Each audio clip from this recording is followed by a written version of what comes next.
Bitcoin has found rejection on the 50 simple moving average on the 4-hour time frame, along with that 50 exponential moving average. In today's video, we are going to be jumping into the technical analysis on BTC, where I'll be sharing my thoughts and opinions on what I think is likely to happen next here with Bitcoin. Let's roll that intro and get right down into it.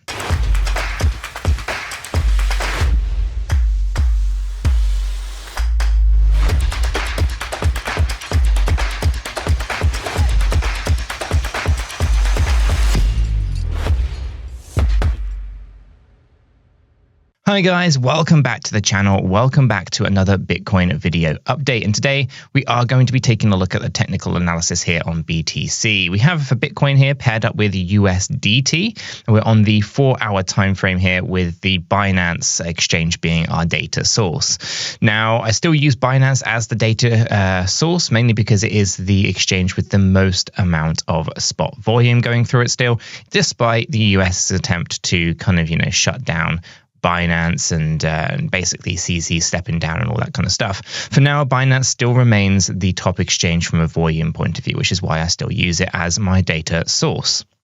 But I think in time that may change and we may have to switch up the exchange that we use. But for now, it's basically USDT pairing on the 4-hour time frame with Binance as a data source. So obviously here over the weekend, we were looking for that breakout. We saw that. We did have a great trade from the low side to this high side here. Great profits were made.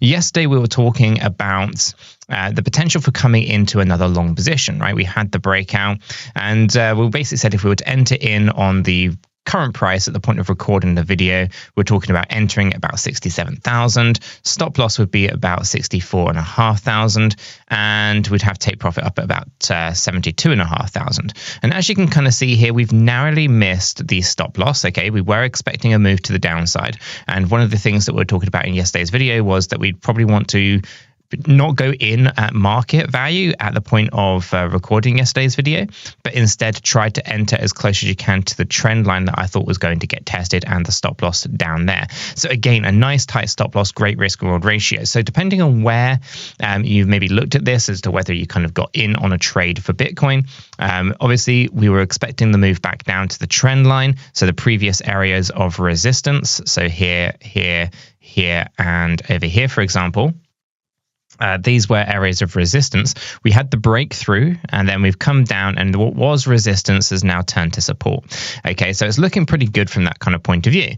Okay, now I still expect us to move on up. However, before that happens, we might see a little bit more of a move back to the downside.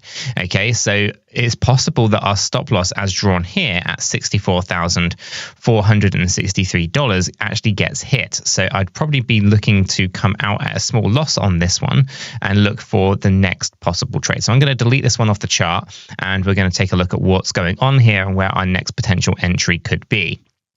So as we see, the blue line coming through here is our 50 exponential moving average, currently set at $66,674 on the 4-hour time frame.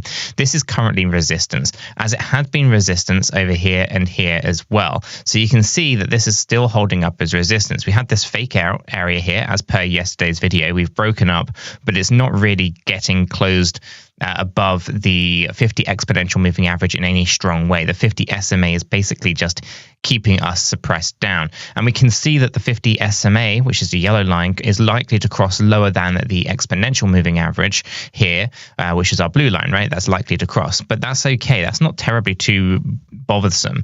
The 200 EMA though, that's the white line coming through the bottom. If we were to see these lines come down and cross lower than the 200 exponential, that's going to be a big bearish death cross on the 4-hour time frame that we want to be quite aware of. So we want to be wary here that unless we can get these 50 exponential moving average and the simple moving average turning up, we are going to see a cross with our 200 EMA, which is going to be a death cross for BTC. So where are we likely to go? So I think for now, we've got a couple of options. We can go and enter a short position at market value at the point of recording the video. So about 66,150. Our stop loss just above that 50 simple moving average at 67,350 hypothetically. And we'll just give us a small trade here because I think we're likely to come back down and retest the trend line. So we'll look for take profit at around $64,230, which gives about a 1.61 risk reward ratio. And what I mean by that is for every $1 of risk, you're going to be earning $1.61 back, right? And of course, if I am to be leverage-based trading, I'm going to be leverage-based trading on BitGet. BitGet is my go-to platform when it comes to leverage trades. So if you haven't yet signed up to BitGet, what are you waiting for? Check it out. The affiliate link is in the description down below. And if you do use that link, you are eligible for up to $30,000 of rewards, depending on how much you deposit and trade on the platform. There are other terms and conditions you should be aware of. Not all countries and jurisdictions are eligible for such affiliate-based programs. So do make sure that you are aligned to the terms and conditions, all linked on the BitGet website. So why not check it out? Link is in the description down below. So that would be my approach here. I think we're going to see another retest of our trend line to the downside before we bounce on up, but I do expect us to bounce on up. And for the most part, I would say that I'm not expecting this existing wick low of 64,529 to get hit. So we may actually have to just lift up our take profit up into a slightly higher range here, just to kind of take that into consideration. We'll keep an eye on that and see how it kind of plays out. We'll look to take some profit. I wouldn't really be too keen on shorting the market at this stage. It's just because the data is suggesting that we're likely to see a bit of a move to the downside before we continue this run to the upside. Let's go ahead and take a look at some of those data points. So here we have the stochastic RSI. The stochastic RSI is an indication of momentum behind price. You can see here that it has started to cool off a little bit, and we actually still have quite a long way to go before this stochastic RSI becomes oversold. So although it doesn't have to, on the 4-hour time frame, it is an indication that things are potentially not looking overly too great. On the 1-hour time frame, this is really where we're going to see that next correction. You can kind of see it playing out right now. We were overbought and we are looking to drop on down. So I'm not expecting the 4-hour stochastic RSI to go all the way to the oversold, but I'm expecting it to come down a little ways here before we rally on up again. And it's going to be really based on that 1-hour time frame, looking for a big correction down to the oversold area. Okay, so we are going to be looking for that move. Now, if I take off the stochastic RSIs, throw on the divergence indicator, this is the indication of whether or not the relative strength index is aligned to the price action of BTC. And it gives you these kind of flags as to whether things are bullish or bearish. Now, in this particular case, we have no indication of bullishness or bearishness, whether that is hidden divergence or regular divergence. There isn't any indication of that here on the 1-hour time frame. On the 4-hour time frame, we can of course see that we did see on the 20th of March some hidden bearish divergence. Throw the price up here, you can see that this happens right as we test in that 50 SMA, which is also how I knew that we were likely to see this as a fake pump to the upside and not something that is going to be sustained over time. So the next move, in my opinion, although not indicated on this divergence indicator, is a likelihood of a move back down to our trend line, where we're hoping to continue to find it as support. So a short move here in terms of trade, it's not ideal. It's not something that's going to be a massive earner. It's just quick profit, quick in and out kind of thing in my mind of something that I might do. It's not something that I would personally think is worthwhile if you're just looking for a decent trade. This is this one that I think is likely to play out, and it has a little bit of potential profit to it. Other than that, it's not the moves that I would be mainly focusing in on. The move that I would be mainly focusing in on is going to be the long position that happens after this. Okay, so I'm just going to go ahead and move this just over here out of the... Actually, I'm going to move it that way, get it out of the way. So this position that I would actually be looking for would be a long position down here at this low side, stop loss nice and tight, just down with overlapping of these candlesticks here.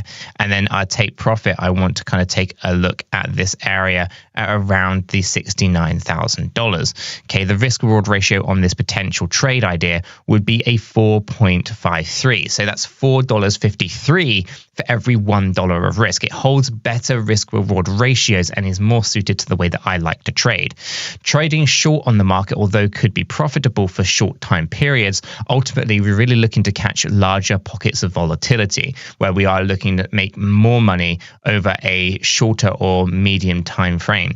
So for BTC, this is kind of more my kind of thought process. We come down towards the trend line, we enter a long position with tight stop loss with overlap between the previous candles, i.e. stop loss should be ideally lower than $63,700 and our take profit would be up at the $69,000. This allows us to have great potential for huge risk reward ratios, which actually mean that if you were to hit your stop loss, it's manageable. It's not a huge hit, and this is something that you could lose multiple trades doing this and still make profit on the profitable trades, right? Because you're not going to win every single trade. That's something else that's very important to understand.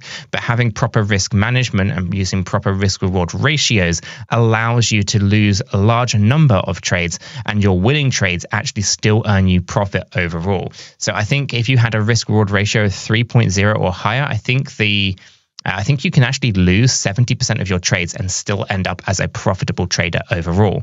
Okay, so making sure that you're aware of proper risk management is critical. There's lots of resources available on BitGet to help you understand how to trade, and plenty of other resources available in our Discord server. So why don't you check that out, linked in the description down below. So for Bitcoin here, this is kind of where I think things are kind of set. We can see a move to the downside, and I look for a long position from our trend line with a tight stop loss. Okay, I'm going to leave both of these on our 4-hour time frame, as I do think that they are something that we'll probably reflect back on over the next kind of day or two. And specifically as we kind of go into the weekend, I'm not expecting huge pockets of volatility to occur until Sunday. So I should say that we'll probably have some time here to kind of just reassess Bitcoin before entering a long, and I'd be looking if I were to enter a long position late on the Sunday into Monday. That would be where I think the volatility will really kind of kick in. So for the most part, that's kind of where Bitcoin is placed at the moment on the 4-hour time frame. I am looking for a long position back up to 79. And of course, if I zoom out, all of this is a part of a bigger macro move where I do see $75,000 to $80,000 playing out over a larger period of time. So guys, if you have found this useful, smash that like button. I do appreciate that. If you're new to the channel, why not subscribe and stay up to date with all the content that we do here at Cheeky Crypto. And guys, why don't you check out this video here where Chris is talking about a new all-time high for BTC.